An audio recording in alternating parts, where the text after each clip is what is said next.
अस्सलाम वालेकुम students. Vital institute of information technology और इसके ज़ेर एहतमाम पाइथन प्रोग्रामिंग का कोर्स और इसके सिलसिले का है जी लेक्चर नंबर 12। आपको याद होगा कि लेक्चर नंबर 11 से हमने लूप्स पर काम स्टार्ट किया है और डेफिनेटली आप जानते हैं कि लूप्स हमारी प्रोग्रामिंग में कितने इम्पॉर्टेंट होते हैं। किसी भी टाइप के स्टेटमेंट्स या जो भी हम प्रोग्राम का पोर्शन या किसी वेरिएबल या कोई भी वैल्यू को अगर हम आइट्रेट करवाना चाहते हैं या उसको रिपीट करवाना चाहते हैं इनफिनिट नंबर ऑफ़ टाइम्स या स्पेसिफिक नंबर ऑफ़ टाइम्स, तो उसके लिए हम लूप यूज़ करते हैं। और लूप आपको पता है प्रोग्रामिंग की एक टेक्निक है और हर प्रोग्रामिंग में लूप यूज़ होते हैं। बट ऑब्वियसली हम इस लेक्चर सीरीज़ में चूँकि पाइथन पर काम करें तो इसलिए हम स्पेसिफिकली पाइथन पर ही लूप पर काम करेंगे। आज फॉर लूप को भी कंटिन्यू रखेंगे, उसके 2-3 आपको वेरिएंट्स बताऊंगा। फिर इंशाल्लाह मैं आपको वाइल लूप में लेकर जाऊंगा कि वाइल लूप क्या करता है। ये definitely it is used as a conditional loop. यूँ कह सकते हैं कि ऑब्वियसली एक कंडीशन पर ये काम करेगा। एक गिवन कंडीशन होगी, कोई शर्त होगी, अगर वो ट्रू होगी तो फिर ये चलेगा वरना नहीं चलेगा।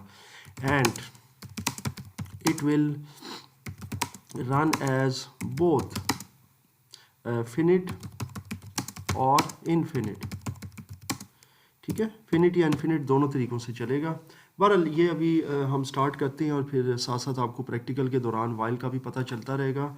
अभी आपको मैं फॉर लूप के हवाले से कुछ चीज़ें मैं समझाता हूँ प्रैक्टिकल के अंदर, 2 से 3 चीज़ें जो कि अंडरस्टैंड करने वाली हैं। आपको याद होगा कि पिछले लेक्चर में मैंने आपको फॉर लूप के बारे में बताया, फॉर ए इन रेंज, और इस पर हमने ज़्यादा काम किया था। और इस पर हम कोई भी रेंज डिफ़ाइन कर देते हैं, लेट्स सपोज हम 6 कर देते हैं जी, ठीक है। और इसके बाद हम लगा देते हैं कॉलन। फिर आ जाते हैं जी कंटिन्यूटी में, और यहाँ पर हम इसको करना चाहते हैं डेफिनेटली प्रिंट, और प्रिंट करेंगे जी हम ए को ही कर देते हैं। लेट्स सपोज हम चाहते हैं न्यूमेरिक वैल्यू ही डिस्प्ले हो जाए, तो ये 0 से लेके 5 तक 6 वैल्यूज़ डिस्प्ले हो गई हैं। बट ऑब्वियसली लेस दैन 6 है। 6 की रेंज का मतलब यही होता है कि चूँकि 0 से स्टार्ट होता है तो उसमें 6 वैल्यूज़ ही आएंगी, तो 6 जहाँ पर स्टॉप होंगी वो वहाँ पर रुक जाएगा। 5 तक ज़ाहिर है 6 वैल्यूज़ पूरी हो जाएंगी, तो ये यहाँ पर रुक जाता है। तो ये ऑब्वियसली इसकी रेंज है जो हम डिफ़ाइन कर देते हैं। अब इसके कुछ सबस्क्रिप्ट्स आपको मैं बताता हूँ। सबस्क्रिप्ट का मतलब ये होता है कि किसी भी वैल्यू को, अब ये जो वैल्यूज़ हैं इसके अंदर पैरेंथेसिस में जो रेंज की वैल्यू मैंने जैसा कि 6 दी है, तो इसके अंदर हम डिफरेंट सबस्क्रिप्ट डालकर इसकी स्टार्टिंग और इसका जो स्टेप वैल्यू होती है वो दोनों को हम डिफ़ाइन कर सकते हैं। अब स्टार्टिंग वैल्यू को कैसे डिफ़ाइन करते हैं जी, इसको अंडरस्टैंड कर लेते हैं। मिसाल के तौर पर अब ये लूप आपका 0 से स्टार्ट हो रहा है, तो 0 से लेके 5 तक गया है, ठीक है। तो होगी 6 वैल्यूज़। हम चाहते हैं कि हमारी काउंटिंग 1 से स्टार्ट हुई है, होल नंबर से स्टार्ट हुई है। तो इसके लिए मैं इसमें एक सिंपल एडिटिंग ये करूँगा कि इसका जो सबस्क्रिप्ट होगा ये 1 से स्टार्ट कर लूँगा और साथ 6 आ जाएगा। तो ये बेसिकली क्या होगा कि जनाब अब आपका जब आप एंटर करेंगे तो आप देख सकते हैं कि ये 1 से स्टार्ट हो रहा है, ठीक है, और 5 तक जा रहा है। तो आई एम श्योर आपको समझ आ गई। अगर आप चाहते हैं 2 से स्टार्ट हो जंप करके, ठीक है, तो फिर इसका मतलब ये हुआ कि आप इसका जो सबस्क्रिप्ट है वो यहाँ से 2 में चेंज कर सकते हैं। ये जनाब आपका सबस्क्रिप्ट हो गया 2, 3, 4, 5, ठीक है। तो ये सिंपल सी चीज़ है इसके सबस्क्रिप्ट की।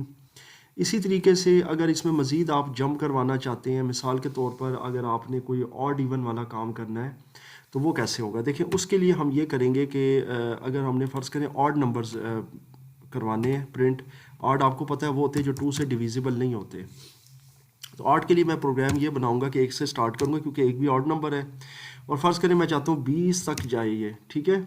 और इसका स्टेप मैं क्या देना चाहता हूँ, इसका स्टेप मैं देना चाहता हूँ लेट्स सपोज मैं 2 देना चाहता हूँ, क्योंकि 1 के बाद ज़ाहिर है 3 आना चाहिए, फिर 3 के बाद 5 आना चाहिए, 5 के बाद 7 आना चाहिए, तभी ऑड नंबर्स डिस्प्ले होंगे, ठीक है। तो अभी आप एंटर करें और देखें ये 20 तक की रेंज है, 19 तक गया है, क्योंकि 20 तक इसमें जितने भी ऑड आते हैं तो वो 1, 3, 5, 7 और ये 19 तक आते हैं, ठीक है।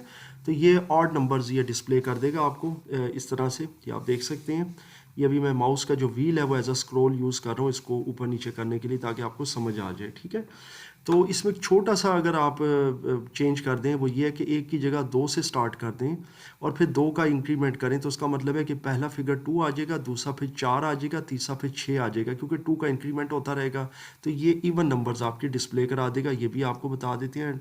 अब कीबोर्ड से एरो की जो है टॉप वाली, उससे मैं ये ले आता हूँ, रिपीट कर लेता हूँ। यहाँ पर मैं 2 दे देता हूँ और अब मैं एंटर करता हूँ। ये देखें, अभी आप देख सकते हैं 2 4 6 8 और ये 18 तक चला गया है। ठीक है, तो आई एम श्योर आपको ये फॉर लूप के अंदर डिफरेंट वेरिएशंस समझ आ गई कि किस तरीके से इन पर काम करते हैं। अब हम चलते हैं कि अपने वाइल लूप की तरफ। ऑब्वियसली आज के लेक्चर का जो है इम्पॉर्टेंट पार्ट है वाइल लूप, और आपको ये भी पता है कि ये लेक्चर नंबर 12 है। इसके बाद फिर हमारा स्टार्ट हो जाएगा कंडीशनल या हमारे जो कंडीशन या कंट्रोल स्ट्रक्चर है, जिसमें इफ़ देन एल्स पर हम काम करेंगे इंशाअल्लाह अज़ीज़। और बहुत जल्दी ये फ़ेज़ 1 आपका या मॉड्यूल 1 मुकम्मल होने वाला है, और उसके बाद इंशाअल्लाह ताला जब सेकंड स्टार्ट होगा तो उसके अंदर फिर आपको इसके डिफरेंट छोटे छोटे प्रोग्राम्स, यानी यूँ आप कह सकते हैं प्रोजेक्ट्स आपको बनाने सिखाऊंगा उसके अंदर। और ऑब्वियसली विजुअल स्टूडियो कोड पर भी हम काम उस पर स्टार्ट करेंगे। अच्छा जी, सबसे पहले जी हम चलते हैं अपने वाइल लूप की तरफ। ऑब्वियसली अभी मैं नेस्टेड लूप की तरफ नहीं जा रहा, ये भी एक टॉपिक है, लेकिन वो मैं इंशाल्लाह नेक्स्ट लेक्चर में डिस्कस करूंगा। अभी मैं वाइल लूप को देख लेता हूँ कि वाइल कैसे काम करता है। देखें, वाइल कंडीशन है, मिसाल के तौर पे मैंने ए की वैल्यू दे दी है 1, कोई भी वैल्यू दे सकते हैं, मैंने एक वेरिएबल ली, उसकी वैल्यू दे दी। अब मैं इसको वाइल के ज़रिए चेक कराना चाहता हूँ। मैं कहता हूँ while A is obviously greater than 4। या आप ब्रैकेट में भी कर सकते हैं, जैसे मैंने पैरेंथेसिस अभी लगाई हैं, बगैर पैरेंथेसिस के भी ये चल जाएगा, कोई इशू नहीं है। इसके साथ कॉलन लगा दें ताकि आगे कंटिन्यूटी हमारी स्टार्ट हो जाए। मैं कहता हूँ चलें जी प्रिंट कर दें आप ए को, डबल एंटर करें, नहीं प्रिंट हुआ कुछ भी, क्योंकि मेरी कंडीशन जो थी ना, जो मैंने दी है वो गलत है। ए इज़ ग्रेटर देन 4 है ही नहीं, ऑब्वियसली 1 4 से छोटा है, जबकि यहाँ मैंने बड़ा दिया हुआ है। तो मुझे कंडीशन को करना पड़ेगा ट्रू। मैं टॉप एरो को प्रेस करता हूँ, यहाँ पर जो ये ग्रेटर देन का साइन है जनाब, इसकी जगह पर मैं लाना चाहता हूँ लेस देन, और ये पैरेंथेसिस मैंने ख़त्म की है, यहाँ से डिलीट हुई है, ये मैं कर देता हूँ। ठीक है जी, अब एंटर करते हैं, देखते हैं। ये देखें, अब ये लूप जो है ना कंटिन्यू हो गया, इनफिनिट चल गया, क्योंकि कंडीशन जो मैंने प्रोवाइड की है वो ऑब्वियसली ट्रू है। तो आई एम श्योर आपको ये चीज़ समझ आ गई कि किस तरीके से काम करें। दोबारा से आपको बता देता हूँ, जैसे ए इज़ लेट सपोज 5 है, और वाइल में मैं चला जाता हूँ और मैं कहता हूँ a is less than let suppose 7। Obviously मेरी कंडीशन ट्रू है, तो मैं कहता हूँ चलो यार प्रिंट कर दो इसके अंदर अदनान। ठीक है, क्योंकि अहमद खान। तो अब मसला ये है कि क्योंकि कंडीशन ट्रू है, 5 7 से छोटा है, तो अब ये इनफिनिट टाइम्स जो है ना जी ये लूप चलता रहेगा। आप देख सकते हैं, चाहे आप कोई नंबर प्रिंट करवाना चाहे नाम, कोई भी टेक्स्ट, वो आपका इनफिनिट, ये देख सकते हैं अब ये कंटिन्यूज़ है जब तक कि हम इसको ब्रेक नहीं करेंगे। ठीक है, तो ये आपका बेसिकली वाइल लूप का कॉन्सेप्ट है, लेकिन इसको अभी हम लेकर चलते हैं फिनिट नंबर ऑफ़ टाइम्स में, कि अगर इसको हमने फिनिट चलाना हो, यानी कि रिक्वायर्ड नंबर ऑफ़ टाइम्स, तो वो कैसे चलेगा। देखें, उसका तरीकाकार बहुत आसान है। लेट सपोज मैं ए को स्टार्ट कर रहा हूँ 1 से, और उसके बाद कंडीशन दे देता हूँ while a is less then 10 for example, कि मैं कहता हूँ कि जी 10 तक ये चलना चाहिए। कंडीशन दे देता हूँ कि ए जो है 10 से छोटा हो, बिल्कुल सही है कंडीशन, क्योंकि एक जो है वो 10 से छोटा ही है। अब मैं प्रिंट करता हूँ ए को जी, ठीक है, ये सॉरी ए बड़ा आ गया, हाँ जी। अब इसके बाद जो नेक्स्ट लाइन होगी ना कंटिन्यूटी की, वहाँ बजाय एंटर करने के मैं एक छोटी सी स्टेटमेंट का इजाफा कर दूंगा, a is equal to a plus 1।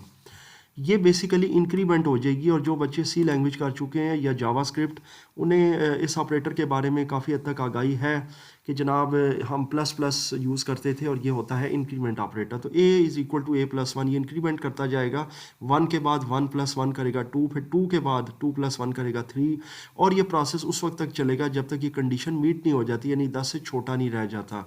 अब आप इसको एंटर करें और इसको चलाएँ, ये देखें जी, तो ये अब जो लूप होगा ना, ये फिनिट नंबर ऑफ टाइम चलेगा, यानी कि 1 से लेके 9 तक, जब तक ये 10 से छोटा है। 10 से छोटा ऑब्वियसली 9 ही है, तो ये इस टाइम तक चलेगा, और उसके बाद ये लूप आपका स्टॉप हो जाएगा।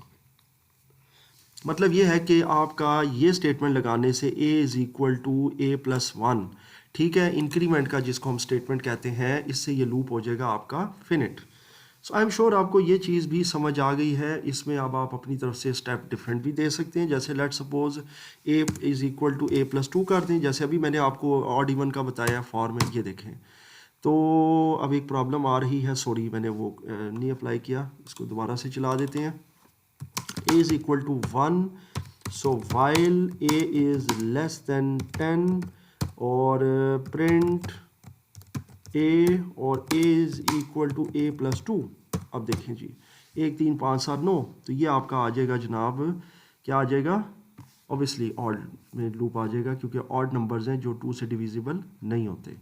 सो आई एम श्योर आपको ये चीज़ यहाँ तक समझ आ गई। इवन की भी आप खुद इसमें प्रैक्टिस कर सकते हैं, अपनी तरफ से एक्सपेरिमेंट कर सकते हैं कि किस तरीके से अगर हमने इवन नंबर्स लाने, जैसे मैंने आपको फार में भी बताया है, तो ये इस तरीके से भी चल जाता है। इसी चीज़ को लेकर अगर आपने चलना हो और फिनिट नंबर ऑफ टाइम आपने अपना नाम प्रिंट करवाना हो या कोई टेक्स्ट, तो वो भी आप कर सकते हैं। उसका तरीकाकार भी बहुत आसान है। एक कंडीशन दे दें, एक वैल्यू पहले असाइन करें, a इज़ इक्वल टू 1, एक वेरिएबल ले ली, उसको वैल्यू दे दी, उसके बाद इसमें कंडीशन दे देते हैं while a is less then let's suppose 6। उसके बाद आप प्रिंट में जाएँ, यहाँ पर कोई टेक्स्ट प्रिंट कर दें, ठीक है, और उसके बाद a is equal to a plus 1। ये देखिए, ये जनाब आपका जो अदनान है ये आपका 6 से ज़्यादा छोटा ही होगा, तो 6 से छोटा 5 ही आता है, तो ये 5 टाइम्स आपका जो है ना ये टेक्स्ट डिस्प्ले हो जाएगा। जैसे मैंने अदनान डिस्प्ले करवाया 5 बार, ठीक है। तो a is equal to a plus 1 जो आपका ये इंक्रीमेंट स्टेटमेंट होगा, इससे ये फिनिट लूप बन जाएगा, यानी कि इनफिनिट से फिनिट बन जाएगा वाइल लूप आपका। तो ऑब्वियसली अगर मैंने कोई डिसेंडिंग ऑर्डर में कोई चीज़ करवानी हो वो भी आपको इसमें बता देता हूँ, यानी कि उल्टी गिनती चलानी हो तो उसके लिए क्या करेंगे, बहुत आसान है जी। उल्टी गिनती के लिए आपको पता है हमें सबसे पहले टॉप वैल्यू देना होगी। हम स्टार्टिंग तो 1 से करते हैं, लेकिन अब हम उल्टी चलाएंगे ना, 20 से लेके 19 18 या 10 से 10 9 8 7 या 6 से 6 5 4, तो हमने फिर लास्ट वैल्यू पहले दे देनी है इसमें, यानी a इक्वल टू 20। अब इसके बाद हम करेंगे जी वाइल स्टार्ट, और वाइल के अंदर बहुत ही इंटरेस्टिंग किस्म की चीज़ हमने देनी है, while a is greater than 0। अब यहाँ पर ये चीज़ आ जाएगी, इसका मतलब ये होगा कि जनाब जब a 0 से बड़ा हो जाए, ऑब्वियसली 0 से बड़ा 1 2 3, ठीक है, तो प्रिंट कर दो आप a को, और ऑब्वियसली अब इसके अंदर हम जो इंक्रीमेंट पहले दे रहे थे इस बार डिक्रीमेंट दे देंगे, a is equal to a minus 1, यानी अब हर वैल्यू में से माइनस करते जाओ। 20 में से 1 करो तो 19 आएगा, फिर 19 में से 1 माइनस करो तो 18 आएगा, फिर 18 में से 1 माइनस करो तो 17 आएगा। तो इस तरह ये डिक्रीमेंट ऑर्डर में ना, यानी यूँ कह सकते हैं, ये देख सकते हैं आप तरतीब नज़ूली में ये आपका जो है ना डिस्प्ले हो जाएगा, देख सकते हैं 20 19 18, और ये बिल्कुल 1 तक चला गया जी, क्योंकि जब तक 0 से बड़ा है तो ऑब्वियसली 1 भी 0 से बड़ा ही है, तो ये 1 तक चला जाएगा। वैसे अगर आप इधर कोई और फिगर दे दें तो वहाँ जाकर स्टॉप हो जाएगा, ठीक है। तो ये आप ख़ुद भी ऑब्वियसली अब एक्सपेरिमेंट कर सकते हैं, क्योंकि अब आपको प्रोग्रामिंग काफ़ी हद तक आई एम श्योर समझ भी आ रही है इस लेक्चर तक। आप ग्रेटर दैन 0 की जगह पर कोई और फिगर दे दें, फिर आप देख सकते हैं कि ये नंबर कहाँ तक जाकर स्टॉप होगा, क्या चलेगा। a माइनस 1 की जगह पे a माइनस 2 दे दें तो वो कौन से स्टेप लेगा। तो ये सारी चीज़ें इंशाल्लाह आपको साथ साथ समझ आती जाएंगी विद प्रैक्टिकल एंड एक्सपेरिमेंट, क्योंकि लैंग्वेज कोई भी है वो आप प्रैक्टिकल और एक्सपेरिमेंट से ही सीखते हैं।